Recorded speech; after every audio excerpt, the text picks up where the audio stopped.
दोस्तों का बहुत बहुत स्वागत है। दोस्तों आज के वीडियो में हम जानकारी शेयर करेंगे फैटी लीवर होता क्यों है, फैटी लीवर कितने प्रकार के होते हैं, फैटी लीवर होने की क्या कारण है, फैटी लीवर की क्या लक्षण है, फैटी लीवर का पता लगाने के लिए हमें कौन सी सबसे सटीक जांच करवाना चाहिए और फैटी लीवर को दूर करने के लिए क्या तरीका है, क्या दिनचर्या है। और दोस्तों एक ऐसे औषधि के बारे में जानेंगे जो सबसे सेफ है, फैटी लीवर को ठीक कर देगी।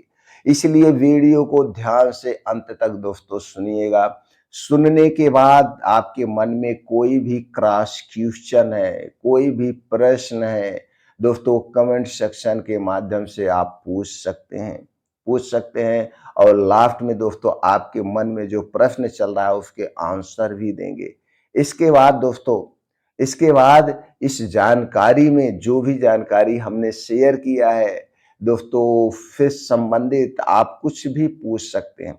अगर जानकारी से आप सहमत होना तो इस वीडियो को ज़्यादा से ज़्यादा लोगों तक शेयर करना, क्योंकि आज के समय में फैटी लीवर की समस्या बहुत बढ़ रही है और फैटी लीवर की समस्या से हम छुटकारा पा सकते हैं, 100% छुटकारा पा सकते हैं बचाव करके।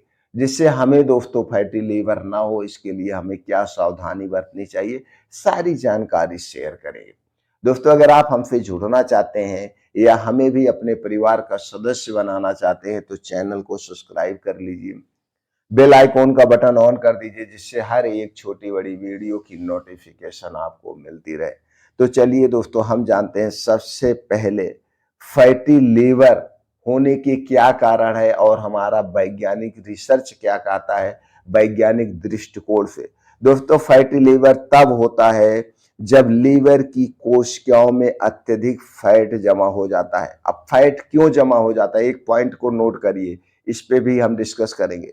दूसरा, यह स्थिति गंभीर हो सकती है, जब बहुत ज्यादा फैट जमा हो जाएगा तो यह स्थिति आगे चल के गंभीर हो सकती है और लीवर की कार्य क्षमता को प्रभावित करती है। अब यहाँ पे फैट क्यों जमा हो रहा है, वसा क्यों जमा हो रहा है, इसके बारे में भी जानेंगे।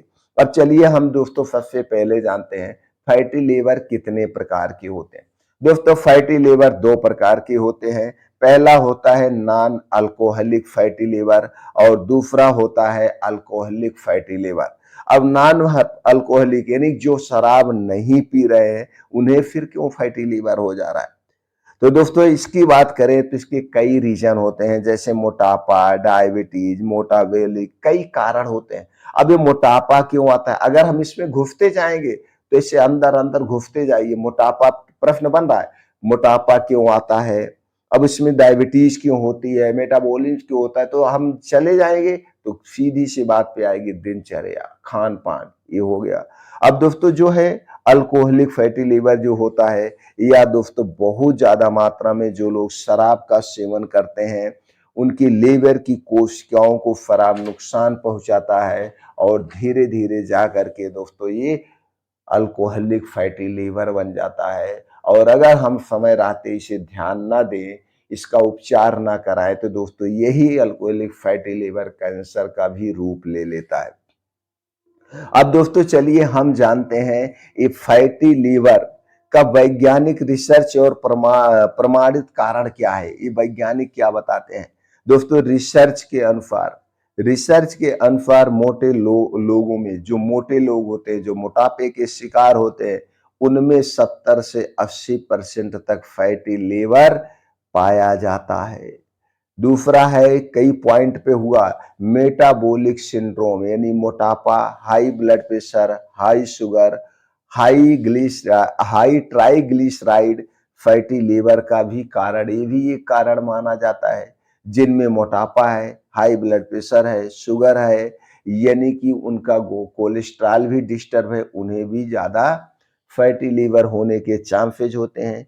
इसके बाद दोस्तों जब पेट के आसपास बहुत ज्यादा मात्रा में चर्बी जमा हो जाती है, लीवर में फैट बढ़ जाता है, तो भी फैटी लीवर हो जाता है। अब इसके एक दूसरे पॉइंट पे जाते हैं, तो दूसरा पॉइंट में जो रिसर्च में कहा जाता है, बहुत ज्यादा मात्रा में शुगर और कार्बोहाइड्रेट का जो लोग सेवन करते हैं उन्हें भी फैटी लीवर होने के चांसेस होते हैं, क्योंकि फ्रैक्टोज और रिफाइंड कार्बोहाइड्रेट अधिक मात्रा में लेने से लीवर में क्या होता है, फैट लीवर में जाके जमा हो जाता है और या बफा में बदल करके उसके लीवर को क्षति पहुंचाता है। अगर आप बहुत ज्यादा मात्रा में मीठे पेय पदार्थ का सेवन कर रहे हैं, जैसे कोल्ड ड्रिंक्स, पैकेट जूस और मैदा का अधिक सेवन फैटी लीवर का भी ये भी एक कारण बनता है। ये भी कारण बनता है, जैसे कि हमने हर एक वीडियो में आप लोग को बताते हैं। तीसरे पॉइंट पे जो हमारे रिसर्च पहुंचे हैं दोस्तों, इंसुलिन रेजिस्टेंस और टाइप 2 डायबिटीज जिसको है, उन्हें भी दोस्तों फैटी लीवर होने के चांसेस बढ़ जाते हैं। जब शरीर में इंसुलिन का सही उपयोग नहीं कर पाता, हमारा शरीर इसका सही तरीके से उपयोग नहीं कर पाता है, तो शुगर लीवर में जमा होकर के वसा में बदल जाती है। लगभग 60 से 70% टाइप 2 डायबिटीज के मरीजों में फैटी लीवर पाया गया है, जो जांच में निकल के आया। अब दोस्तों इसके बाद जो हमने बताया था शराब का सेवन, अल्कोहल लीवर में वसा के मेटाबॉलिज्म को बाधित करता है, जिससे वसा अधिक मात्रा में जमा हो जाती है। अत्यधिक शराब पीने से लीवर में सूजन और क्षति हो सकती है, जिससे दोस्तों सिरोसिस विकसित हो सकता है और आगे चल के लीवर कैंसर का कारण बन सकता है। अब अगला जो पॉइंट है, हमने कहा था ना, शरीर में हमारी वसा इकट्ठा होती है। वसा क्यों इकट्ठा होती है? जब हमारा आहार असंतुलित हो जाता है, शरीर में पोषक तत्वों की कमी हो जाती है, प्रोटीन और एंटीऑक्सीडेंट की कमी से भी लीवर की कार्य क्षमता प्रभावित होती है।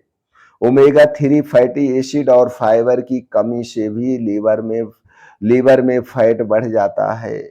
और दोस्तों अगला जो है वो है लाइफ स्टाइल और शारीरिक गतिविधि की कमी।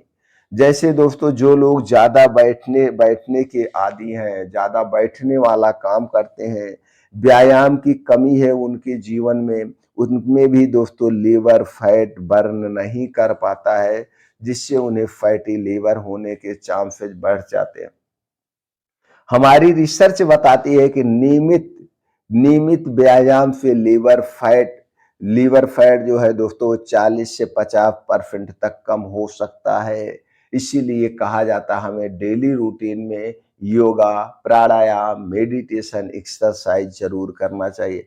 अगला है दोस्तों कुछ और कारण होते हैं, जैसे कुछ दवाइयां और टॉक्सिन।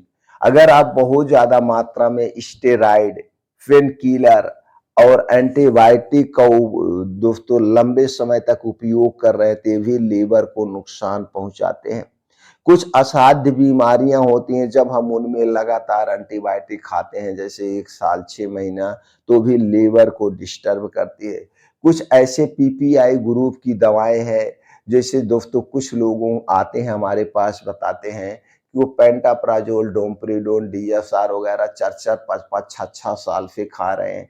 तो दोस्तों इसलिए अगर कोई डॉक्टर आपको कोई भी मेडिसिन लिख रहा है, तो जब जितने दिन तक के लिए लिख रहा है, हमें उतने दिन तक उस दवा को खाना चाहिए। अपनी इच्छा अनुसार दवाएं लंबे समय तक नहीं खाना चाहिए। दोस्तों कुछ हर्बल सप्लीमेंट्री भी लीवर पर नकारात्मक प्रभाव डालते हैं। जैसे आप जिम में जाते हैं, तो जिम में दोस्तों आप बहुत सारे न्यूट्रिएंट्स यानी सप्लीमेंट आप मिलते हैं।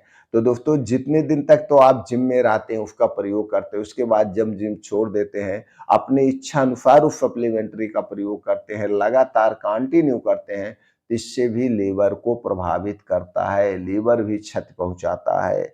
और दोस्तों कुछ कारण है, जैसे जेनेटिक फैक्टर और दोस्तों ऑटो इम्यून डिजीज। दोस्तों यदि परिवार में किसी को फैटी लीवर है, तो अन्य सदस्यों को भी इसका जोखिम हो सकता है। कोई जरूरी नहीं है कि परिवार में किसी के हो और आपको हो। इसलिए हमें लाइफ स्टाइल में बदलाव करना चाहिए। और कुछ ऑटो इम्यून बीमारियां होती हैं जो कि वसा संतुलन को प्रभावित कर सकती हैं। ये सारी चीजें, इतने सारे कारण हैं। अब आपको देखना पड़ेगा कि इनमें से कौन कौन सी कमियां आपके अंदर है, कौन कौन से कारण आपके अंदर है। एक एक करके उस कारण को आपको हटाना पड़ेगा। जब कारण आप हटा देंगे तो धीरे धीरे आपका लीवर अपनी बीमारी को ठीक करना शुरू कर देगा। अब कारण को हटाना बहुत जरूरी है, क्योंकि आयुर्वेद हमेशा कारण पर फोकस करता है कि सबसे पहले कारण को हटाइए। अब चलिए हम जानते हैं कुछ जांच के बारे में। दोस्तों, ये जांचें आप करवा सकते हैं या डॉक्टर के संपर्क में कुछ जांचें हैं जो फटीग जांच है। पहला है एमआरआई। एमआरआई पीडीएफ, ये होता है सबसे सटीक जांच है, थोड़ी सी महंगी हो सकती है लेकिन लीवर की सबसे सटीक जांच है। दूसरी जांच है दोस्तों fibro scan, ultrasound, LFT liver function test, ये खून की जांच होती है, थोड़ी सस्ती जांच है, इससे भी पता चल जाता है। और अगली जांच है दोस्तों लिपिड प्रोफाइल। लिपिड प्रोफाइल से पता चलेगा कि हमारे शरीर में गुड कोलेस्ट्रॉल की क्या स्थिति है और वेड कोलेस्ट्रॉल की क्या स्थिति है और ट्राइग्लिसराइड बढ़ा हुआ तो नहीं है। तो ये सारी जांचें में से कोई भी जांच एक करा करके डॉक्टर पता कर सकता है। अब हम बात करते हैं दोस्तों हम कैसी डाइट रखें, कैसी दिनचर्या रखें, अब उस पर हम फोकस करते हैं। अगर हम दोस्तों अपने आहार की बात करें तो जो हमारे खाने पीने की चीजें हैं उसमें हेल्थी फैट होना चाहिए, गुड फैट होना चाहिए, फाइबर से भरपूर खट्टा पदार्थ खाद्य पदार्थ होना चाहिए भरपूर, यानी कि जिनमें फाइबर हो, एंटीऑक्सीडेंट हो, प्रोटीन हो, प्रोबायोटिक फूड हो, ये सारी चीजें उस आहार में होनी चाहिए। तो ऐसा कौन सा आहार है? ऐसा आहार यही है दोस्तों हमारे डेली रूटीन में हरी साग सब्जियां, यानी जो मौसमी हरी साग सब्जियां हैं इन्हें भरपूर मात्रा में लीजिए, भरपूर मात्रा में लीजिए। कुछ बीन्स हैं इन्हें रात में भिगो के आप लीजिए। ताजे मौसमी फलों का सेवन करिए, 1 से 2 फल हमें मौसम के हिसाब से खाने चाहिए। ड्राई फ्रूट्स हैं उन्हें रात में भिगो के सुबह ले सकते हैं। मोटे अनाज का प्रयोग करना चाहिए, हमें सिर्फ गेहूं पे ही नहीं डिपेंड होना चाहिए। मोटे अनाज की बात करें तो दोस्तों मक्का, ज्वार, बाजरा, रागी, चना, इनके भी आटे खाने चाहिए। और ये आटे खुद साबुत खरीद के लाइए, इसे धुलिए, धुलने के बाद इसे पिसाइए और खाइए। चक दोस्तों जो पैकेट बंद आटा है इसे खाने से आपको पचना होगा। ये मैदे की तरह खूब पतला पीसा जाता है और इसके साथ क्या साफ सफाई हमें नहीं पता है। इसलिए जो भी आटा खाएं खुद चक्की से पिसाएं और इसे थोड़ा मोटा पिसाना चाहिए। मोटा पिसाने के बाद इसे चालना नहीं चाहिए, क्योंकि इसके चोकर में ही फाइबर और प्रोटीन होता है और जब चोकर आप चाल के फेंक देंगे तो प्रोटीन और फाइबर तो आपने बाहर फेंक दिया। ऐसी हमारी दिनचर्या होनी चाहिए और हमें हमें खूब जम के पानी पीना चाहिए अपने शारीरिक कार्य क्षमता के अनुसार, किस हिसाब से हम काम कर रहे हैं। जब भी हमारा शरीर पानी पीने की इच्छा करे उसे दाबना नहीं चाहिए, खाने की इच्छा करे उसे खाना चाहिए, दाबना नहीं चाहिए। भूख लगे तब खाएं, पानी पीने की इच्छा हो तब खाएं, ये काम करना है। अब हम दिनचर्या की बात कर ले, जो दिनचर्या सबसे ज्यादा अहम रोल निभाती है। और इसके बाद दोस्तों हमें क्या नहीं खाना ये भी जान लीजिए, ये जानना बहुत जरूरी है। क्योंकि क्या खाना है तो आपने तो जान लिया, क्या नहीं खाना है ये आप जान लीजिए। दोस्तों आपके घर के बाहर की बनी हुई कोई भी चीज नहीं खाना, चाहे वो पैकेट बंद हो चाहे खुली चीज हो, कोई भी छोटी बड़ी चीज कुछ भी नहीं खाना है। आपके घर पे जो कुछ बन सकता है वही खाना है। आपके घर में जो चीजें बनाई जाएगी उनमें 3 चीजों का प्रयोग नहीं किया जाएगा। उसमें दोस्तों चीनी, मैदा, रिफाइन किया गया तेल का प्रयोग कम करना है और रिफाइन किए गए नमक का भी प्रयोग कम करना है। इसके स्थान पर सीधा नमक का प्रयोग करिए, सबसे बेस्ट है। अब खाने पीने के अलावा घर के अलावा कुछ नहीं खाना, आप समझ गए। अब एक एक पॉइंट पे हम डिटेल में बात नहीं करेंगे कि आपके घर के बाहर के कुछ नहीं खाना है। दूसरा चीज दोस्तों आपको ठंडा पेय पदार्थ नहीं लेना है, यानी फ्रीज का रखा हुआ कोई भी ठंडी चीज नहीं खाना है।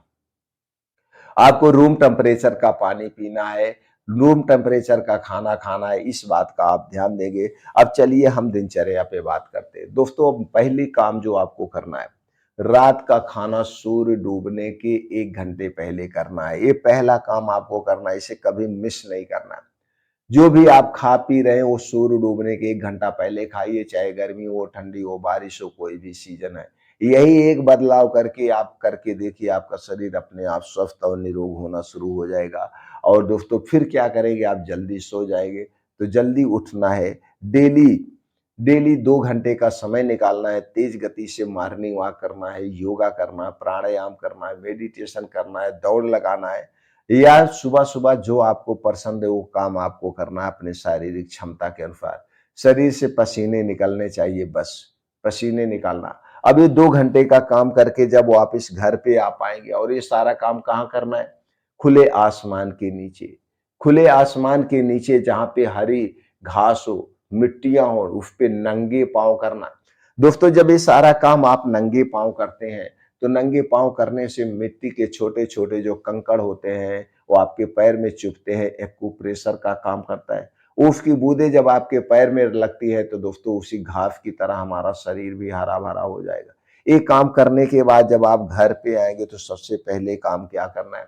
अगर मई, जून, अगर दोस्तों जून, जुलाई, जुलाई-अगस्त का सीज़न है, तो जुलाई-अगस्त में 2 फल आते हैं, इन दोनों फलों का सेवन हमें ज़रूर करना चाहिए।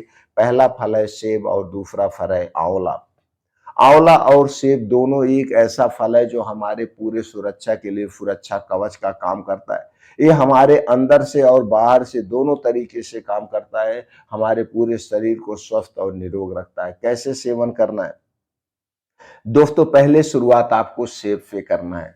जुलाई अगस्त में दोनों फल आना शुरू होते हैं और हमें फरवरी मार्च तक ये दोनों फल मिलते हैं, तब तक इन दोनों फलों का सेवन करना है। शुरुआत आप चाहे आंवले से करिए और चाहे दोस्तों आप सेब से करिए, दोनों ही फल फायदेमंद है। अगर आपके पेट में बहुत ज़्यादा गैस एसिडिटी नहीं बन रही है, आपको दोस्तों कोई कोलाइटिस वगैरह नहीं है, तो आप आंवले से शुरुआत करिए। रोज सुबह 2 आंवला ऐसे खाली पेट खा जाइए। आंवला खाने के बाद 1 घंटे के बाद आप 1 सेब खाइए जिसका वज़न 250 ग्राम से 300 ग्राम हो। सेब खाने के बाद तब तक कुछ नहीं खाना-पीना है जब तक आपको भूख ना लग जाए खूब अच्छे से। ऐसे भी आप कर सकते हैं, नहीं तो दोस्तों सबसे अच्छा तरीका है, आप रोज़ सुबह खाली पेट 2 आंवला, 2 से 3 आंवला ऐसे चबा-चबा के खा जाइए 1 महीने तक। 1 महीने तक आप सेब खाइए, फिर 1 महीना आंवला खाइए, फिर 1 महीना सेब खाइए। यानी खाली पेट या तो सेब खाइए या तो आंवला खाइए 1 महीने, जितने दिन तक ये दोनों फल पाए जा रहे हैं। दोनों फल खाए जा रहे हैं। बस इतना ध्यान देना है, आंवला सेब खाने से पहले और आंवला सेब खाने के बाद तब तक कुछ नहीं खाना-पीना है, जब तक आपको खूब अच्छी तरह से भूख ना लग जाए। चाहे 2 घंटा बीत जाए, चाहे 3 घंटा बीत जाए, तब तक कुछ भी नहीं खाना-पीना। जब इसका सीज़न खत्म हो जाए जब इसका सीज़न खत्म हो जाए, तब दोस्तों आप कुछ बीन्स है रात में भिगो के सुबह ले सकते हैं। लेकिन जब तक इनका सीज़न है, तब तक यही लीजिए। अब इतने दिन में आपको देखेंगे तो काफ़ी आराम मिल जाएगा। आपको अगर फैटी लिवर नहीं है, तो भी ये दोनों चीज़ें बड़ी ही फ़ायदेमंद है। अब किसे नहीं लेना है, किस कंडीशन में, सिर्फ़ आँवला का परहेज़ करना है। अगर आपको डायरिया है, डिसेंट्री है, गर्भावस्था में इसका प्रयोग नहीं करना। आपको कोलाइटिस है, उस समय नहीं लेना है। गैस एसिडिटी है, उस समय नहीं लेना है। या आप कोई किसी गंभीर बीमारी के लिए कोई मेडिसिन का प्रयोग कर रहे हैं, तो आप अपने डॉक्टर की सलाह पे लेंगे। तब आप अपने डॉक्टर की सलाह पे लेंगे, अन्यथा अपनी इच्छा अनुसार नहीं लेना। ये करना है। और दिन भर में जब भी आपको भूख लगे, प्यास लगे, तो दोस्तों दिन भर में 1 आध बार आप नींबू पानी ले सकते हैं। नींबू पानी कैसे लेना है दोस्तों, 1 गिलास गुनगुना पानी करिए, आधा नींबू निचोड़ के 1 बार पी लीजिए, फिर आधा नींबू दूसरी बार पी लीजिए। इसलिए दिन भर में 1 बार आप 1 नींबू का प्रयोग कर सकते हैं, अगर आपको बहुत ज़्यादा एसिडिटी नहीं बन रही है तो। अगर बहुत ज़्यादा एसिडिटी बन रही है, तो आप नींबू का प्रयोग मत करिए, क्योंकि उस समय नींबू नुकसान करता है। इसके बाद हम बात करते हैं अदरक पानी। तो दिन भर में 1 आध बार अदरक पानी लीजिए, पाचन तंत्र के लिए बड़ा ही फ़ायदेमंद है, हमारी इम्यूनिटी को स्ट्रॉन्ग बनाता है। अदरक पानी बनाने का सिंपल तरीका है दोस्तों, 2 कप पानी गैस पे चढ़ाइए, इसमें 1 इंच का अदरक का टुकड़ा डाल के इस पानी को खूब बढ़िया से उबालिए। पानी उबलते-उबलते जब 1 कप पानी बच जाए, तो इसी पानी को आप दिन में 1 या 2 बार पी सकते हैं। इससे दोस्तों हमारा पाचन तंत्र इम्प्रूव होगा, हमारे पेट में, शरीर में कहीं भी सूजन है उसे कम करेगा, क्योंकि इसमें एंटी इन्फ्लेमेटरी गुण पाया जाता है। ये हो गया दोस्तों। अगर हो सके तो आपको दोपहर में खाना खाने के 1 घंटे के बाद दोपहर में खाना खाने के 1 घंटे के बाद अपने घर की अगर दही है तो 1 कटोरी दही खा सकते हैं। लेकिन ये दही घर की होनी चाहिए और दही को घर पे जब जमाना तो मिट्टी के बर्तन में जमाना है और दही का दोस्तों सेवन जब करना मिट्टी के बर्तन या काँच के बर्तन में ही खाना है और इस दही में थोड़ा-सा जीरा पाउडर मिला के लेंगे तो दोस्तों बड़ा फ़ायदेमंद है। दही को कभी गरम करके नहीं लेना चाहिए, दही में कभी नमक डाल के नहीं खाना चाहिए, गुड़ या जीरा डाल के हमें खाना चाहिए। और दही दोस्तों 4 महीने हमें नहीं खाना चाहिए, जुलाई, अगस्त, सितंबर और अक्टूबर। 4 महीने दही का सेवन हमें नहीं करना चाहिए। दही का सेवन जब भी करें दोपहर में करें। ये हो गया दोपहर में। अब हम बात करते हैं रात में सोते समय। रात में सोते समय दोस्तों हमें जैसे रात का खाना हमने सूर्य डूबने के 1 घंटे पहले कर लिया है। अब उसके 2 घंटे के बाद आप कभी अगर आपके घर दूध है तो दूध ले सकते हैं, नहीं तो कोई बात नहीं। अगर घर पे दूध है तो दूध कैसे लेंगे हम बता देते हैं। घर का दूध होना चाहिए, चाहे गाय हो या भैंस का दूध हो। 1 गिलास दूध चाहिए। दोस्तों उस दूध को सादा नहीं दूध लेना है, कभी हल्दी डाल के ले लीजिए 1 आध 2 महीना। 1 आध 2 महीना उसमें दालचीनी का पाउडर डाल के ले लीजिए। 1 आध 2 महीना उसमें सौंफ का पाउडर डाल के ले लीजिए। 1 आध 2 महीने उसमें हरी इलायची का पाउडर डाल के ले लीजिए। अगर आपको गैस, कब्ज, एसिडिटी की शिकायत है तो कभी त्रिफला चूर्ण साथ में ले सकते हैं। अगर आपको कमजोरी एहसास हो रही है तो कभी अश्वगंधा का पाउडर ले सकते हैं। इस तरह से हमें दूध का सेवन करना चाहिए, घर का दूध, पैकेट का दूध बिल्कुल नहीं लेना है। अब चलिए दोस्तों हम लीवर के लिए, फैटी लीवर के लिए जो पाउडर बनाने वाले हैं, इनमें दोस्तों आयुर्वेद की 4-5 चीजें प्रयोग में ली जाएगी और इनका पाउडर आप घर पे तैयार कर सकते हैं। तो क्या-क्या चाहिए? आपको दोस्तों पंसारी की दुकान पे आप जाएँगे तो वहाँ पाउडर भी बना बनाया मिल जाएगा। आप चाहें तो साबुत जड़ी ले लीजिए।